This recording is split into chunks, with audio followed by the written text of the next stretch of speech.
इथे आपण टोपात पाणी उकळत ठेवले. इथं काजूचे बिया आहेत, ओल्या काजूच्या बिया आहेत, त्याच्यात आपण टाकून घेऊया आणि उकळून घेऊ. इथे आपले काजू उकडून झाले. आता ते थंड झाले की आपण त्याच्यावरची साल काढून घेऊया. कांदा, टोमॅटो, लसूण पाकळी, आलं आणि काजू. आता मिक्सरला याची आपण बारीक पेस्ट तयार करून घेणार आहे.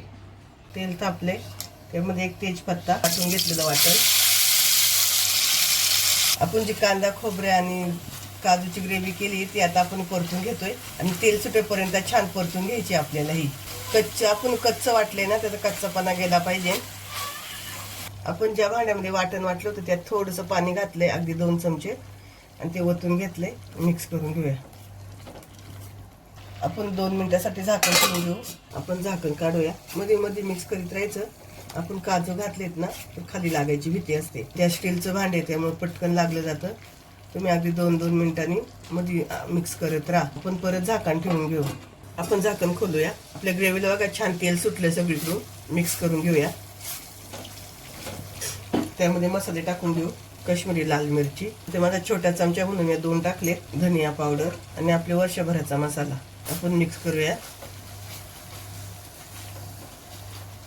थोडंसं गरम पाणी ओतणारे, अगदी थोडंसं, अर्धा कप, आणि मसाला पूर्ण सगळीकडून काढून घेणारे हा आणि परतून घेणारे. छान साईडने लागलेला आहे तो पूर्ण काढून घ्यायचा.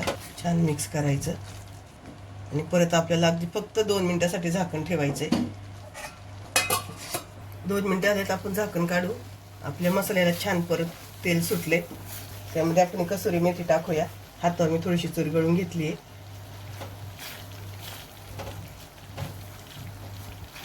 त्यामध्ये आपण फ्रेश क्रीम टाकणार आहे. थोडंसं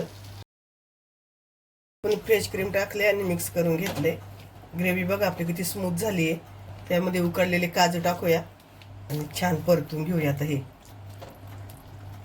आपले काजू परतून झाले. त्यामध्ये आपल्याला पाणी टाकायचे थोडंसं गरम.